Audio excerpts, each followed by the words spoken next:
Hello, I am Edward Berman, and today we are going to be talking about Bayes' rule. We are going to start by defining Bayes' rule. We're going to motivate the definition through an example, and then we're going to make connections and summarize. Bayes' rule is a tool to relate the probability of A given B to the probability of B given A. It is defined as follows.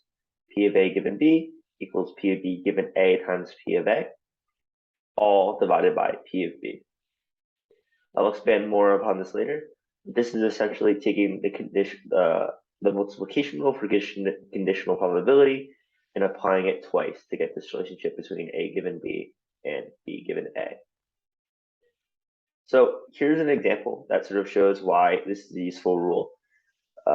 We have a question, what is the probability of having two girls given at least one of your children is a girl? So for our solution, let A be the event that you have two girls, let B be the event that at least one of your children is a girl. So we want to find what is the probability that we have two girls given at least one of your children is a girl. We reframe that to ask what is the probability that at least one of your children is a girl given that you have two girls. Well, if you have two girls, then at least one of them is always going to be a girl. So this is 1. For P of A, the event that you have two girls, that would be a fourth. You can have boy, girl, or girl, boy, and there's only one where you have two girls.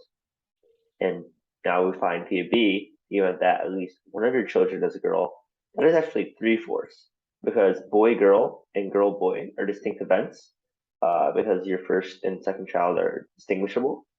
And there's also girl. So of the 4 configurations, there are 3 with at least one girl.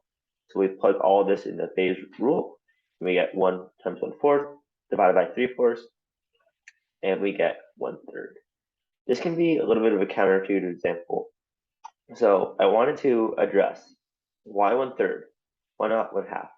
Well, the question states, asks, what is the probability that at least one of your children is a girl? What's the probability that you get two girls given at least one of your children? It's very tempting for people to say, oh, child 1 is a girl, child 2 is 50% chance. So therefore the answer is 50%. But child 1 does not necessarily have to be the girl. Child 1 can be a boy, and then you get a girl after, and that would be an event. So this sort of shows why Bayes' rule is such an important tool.